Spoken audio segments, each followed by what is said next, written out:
there were not that many women in Iceland that were studying computer science. So it was pretty challenging. And I remember going into these classes and oh my God, I was just like, I said, after I think 3 or 6 weeks, I said, I'm never going to come here again because I don't know anything. And I was there, I didn't have a clue. I've never written any line of code or anything like that.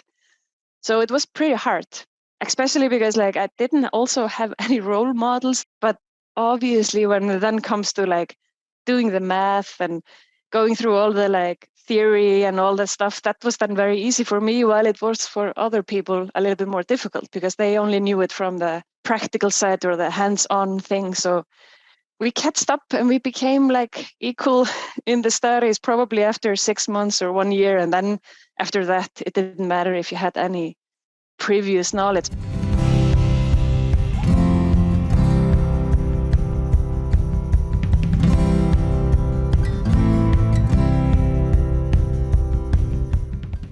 Hi, my name is Baddy Sonja Breidert. I am Icelandic and I live in Frankfurt, Germany. And I'm the co-owner and founder of 1xINTERNET, which is located in Germany, Spain, and Iceland.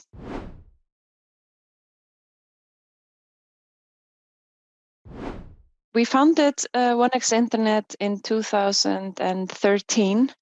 With the goal of building awesome Drupal applications. So we've been doing this now for more than 10 years, and my co-founders and myself, we have been part of the Drupal community since 2007, probably. So at 1x, we mainly work with clients that have a bit more complicated Drupal solutions in place. Our focus has been on that from the start because that's also our background. We are engineers.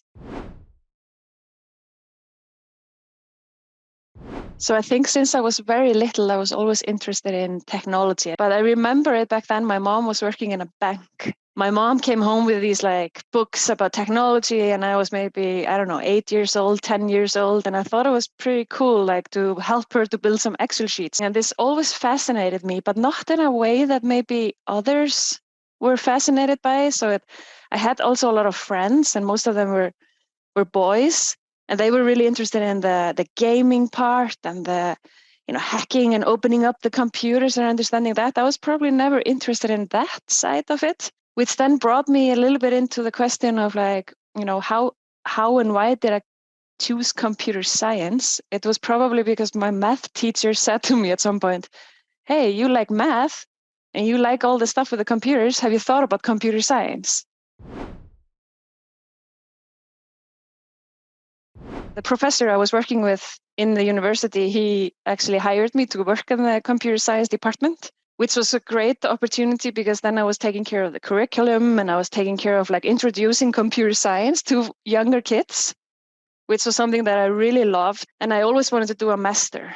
So I went to Austria and I got there in a program in engineering in the Technical University of Vienna. But I was so lucky that I missed a class. And then my professor said to me, that's not okay to miss class. And I'm like, yeah, okay, what can I do instead? And then he said, I have an opportunity. You can join our robotic team for football.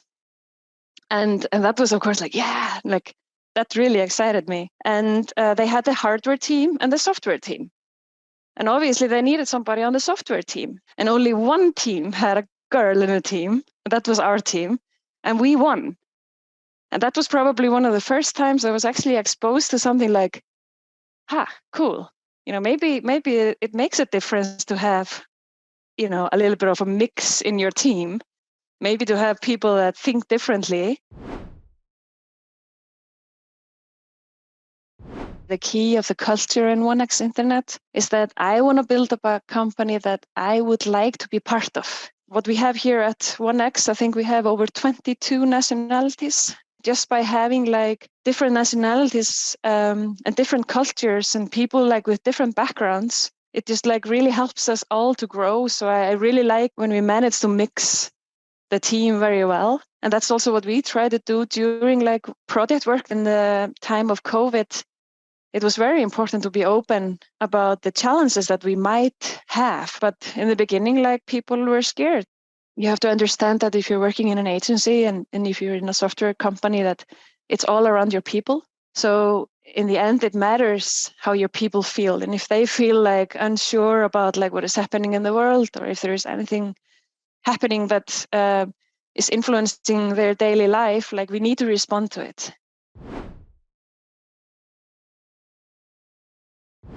I think when clients come to 1xINTERNET, I think that they are most of the time just asking for someone who can actually take care of their digital properties and being able like actually to scale that using something like the platform SH as a partner. And I do think that most of the time the challenge that the clients have is that, you know, if there are too many different technologies involved, it's just going to be, you know, a big headache. So in order to, you know, take control of that, you need to build a pretty stable technology, and you need to have something that like is able to like run that on very different infrastructure everywhere, like being able just to deploy that very quickly. We try to say like, let's deploy more often.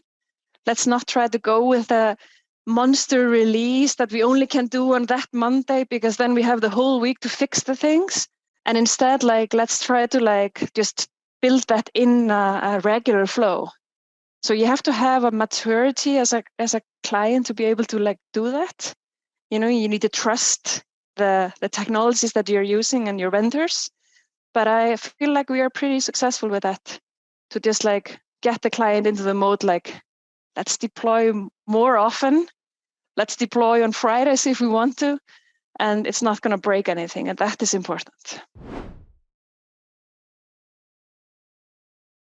So I think it is challenging times that we've been going through now here in Europe with the war starting, the uncertainty about like how heating is going to be taken care of in our country here in Germany, at least. And then, of course, like now, all the technology layoffs. We at 1x, we've been trying to take all measurement that we can. So, for example, we've been putting money on the side just in case. You know, we are trying to like make sure that we always have a couple of months of salary if like a client cannot pay, and we have very regular conversations with our clients. But at the same time, always try to also find solutions for your clients to be able to optimize their business. And if you can do that, if you can figure out you can actually help them to get through the recession, you are going to benefit from it as a company. So what I love the most about what I'm doing today is that I'm still fascinated by the technology. And I'm still fascinated by the opportunities we have to create awesome applications. If anyone wants to follow and do what I've been doing in the past of what I was describing now, I do think that the person needs to just follow their heart. And also like nothing just gets given to you. If you are really interested in doing that, you have to go after it. If you always like what you're doing, then you're going to be fine.